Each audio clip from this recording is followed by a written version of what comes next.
अब समझिए ये फैक्टर ऑफ प्रोडक्शन आखिर हैं कौन कौन।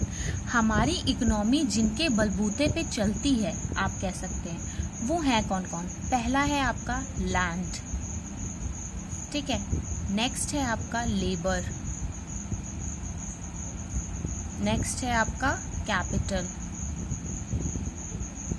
And the last but not the least entrepreneur. अब समझिए क्या है, हमारी इकोनॉमी इनके बलबूते पे चलती है। जैसे जो हमारी सेंट्रल प्रॉब्लम्स हैं वो इनसे सॉल्व होती हैं, ठीक है, सेंट्रल प्रॉब्लम्स जो हमारी। अब जैसे लैंड है, लैंड हमने किसी को दी तो अब हम यहाँ हम पॉइंट समझेंगे कि हम इनकम कैसे डिस्ट्रीब्यूट करते हैं, ठीक है। इन टॉपिक्स में हम ये पॉइंट समझेंगे कि इनकम कैसे डिस्ट्रीब्यूट करते हैं। मान लीजिए लैंड है, लैंड मेरे पास लैंड थी, मैंने किसी को लैंड दे दी फैक्ट्री उसमें बना के, ठीक है। उसमें मैंने बोला कि तुम इसमें फैक्ट्री बना लो, मतलब मैंने उसको फैक्ट्री बना के अपनी लैंड दे दी और मैंने कहा तुम इसमें काम करो, ठीक है। तो जो मैंने लैंड दी है उससे मेरे पास क्या आएगा, रेंट आएगा। वो मुझे रेंट पे करेगा ना ऑब्वियसली। अगर मैं उसको बोल रही हूँ कि आप मेरी फैक्ट्री यूज़ करो, आप मेरी ज़मीन यूज़ करो, तो ज़मीन के बदले में वो मुझे क्या देगा, रेंट देगा। इनकम डिस्ट्रीब्यूट हो रही है, देखिए कैसे होती है, कैसे कैसे किसको इनकम मिलती है, किस इस फॉर्म में मिलती है, कैसे मिलती है, ये बता रही हूँ मैं। उसके बाद नेक्स्ट है आपका लेबर। अब लेबर क्या होता है, लेबर जो प्रोडक्शन करने में काम आता है उसे हम लोग लेबर बोलते हैं। लेबर को क्या मिलता है, वेजेस मिलते हैं, ठीक, पढ़ा होगा आप लोगों ने, लेबर को वेजेस मिलते हैं। अब आप लोग लेबर और सैलरी में बिल्कुल कंफ्यूज मत होना। लेबर जो होता है बेटा वो हम वेजेस जो होता है वो हम लेबर्स को देते हैं, ठीक है। और जो सैलरी होती है वो हम एम्प्लॉयज़ को देते हैं। सैलरी को हम हिंदी में तनख्वाह बोलते हैं और वेजेस को हम हिंदी में दिहाड़ी बोलते हैं, दिहाड़ी, ठीक है। तो दिहाड़ी क्या होती है, पर डे के हिसाब से मिलती है। सैलरी हमें कभी भी पर डे के हिसाब से नहीं मिलती। तो जो लेबर होता है उसको किस हिसाब से इनकम डिस्ट्रीब्यूट की जाती है, वेजेस के तौर पे। नेक्स्ट है आपका कैपिटल। अब देखो ये कैपिटल क्या देता है हमें। कैपिटल बेटा आप लोगों ने पढ़ा होगा अकाउंट्स में, कैपिटल से हमें इंटरेस्ट आता है, ठीक है। अब समझ लो ये कैपिटल होती क्या है। कैपिटल बेटा जैसे अगर हमने कोई कंपनी स्टार्ट करी, ठीक है। जब भी हम कोई कंपनी स्टार्ट करते हैं तो जो भी इंसान कंपनी स्टार्ट करता है तो ऐसे तो हवा में तो कंपनी स्टार्ट नहीं हो जाती कि बस बिल्डिंग बना ली हो गई स्टार्ट, नहीं। तो उस कंपनी में कुछ पैसा लगाना होता है, ठीक है। हमारे आगे बिजनेस को बढ़ाने के लिए अगर हम कोई भी बिजनेस अपना ओपन करते हैं तो हम उसमें कुछ पैसा लगाते हैं, एज ए इन्वेस्टमेंट करते हैं, ठीक है। कहते हैं ना कि कुछ इन्वेस्ट करो तभी प्रॉफिट दे के जाएगा, ठीक है। तो ऐसे ही क्या होती है कैपिटल कि अगर हम किसी कंपनी में पैसा लगा रहे हैं, ठीक है, तो उससे जो हमें इनकम होगी, मतलब वो तो जो हमने पैसा लगाया है वो तो पैसा हो गया हमारा कैपिटल, ठीक है। अब कैपिटल से जो इनकम आएगी हमें वो होगा हमारा इंटरेस्ट। इसको मैंने शॉर्ट फॉर्म में लिखा है, समझ जाइएगा। वो हमारा क्या होगा, इंटरेस्ट होगा, ठीक है। आई होप कैपिटल समझ में आ गया होगा।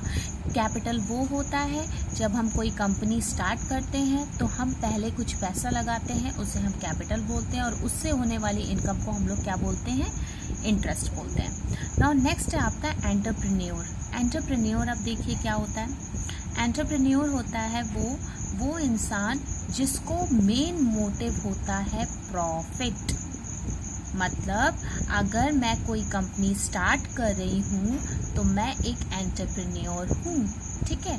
मैंने कोई बिजनेस स्टार्ट किया तो मैं क्या हूँ, एक एंटरप्रेन्योर हूँ। तो मुझे किस चीज़ की लालसा होगी, सिर्फ प्रॉफिट की, कि मुझे किसी तरह प्रॉफिट मिल जाए, ठीक है। तो ये सारे हमारे फैक्टर ऑफ प्रोडक्शन होते हैं जो कि इकोनॉमी में बहुत ही इम्पोर्टेंट रोल प्ले करते हैं, ठीक है। ऐसे ही इनकम डिस्ट्रीब्यूट होती है हमारी, ठीक है।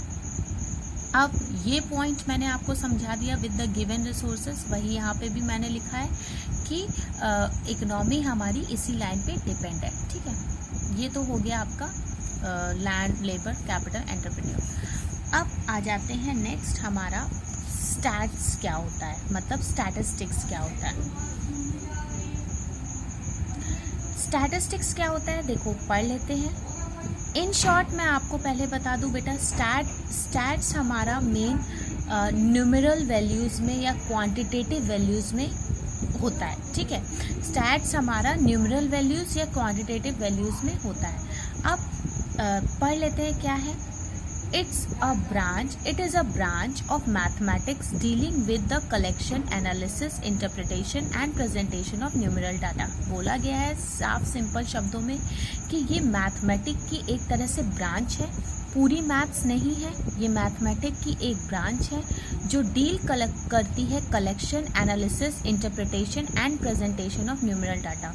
मतलब ये उसमें डील करती है कि कोई हमने डाटा कलेक्ट किया, उसको एनालाइज किया, उसको इंटरप्रेट किया और उसके बाद उसको प्रेजेंट करके दिखा दिया।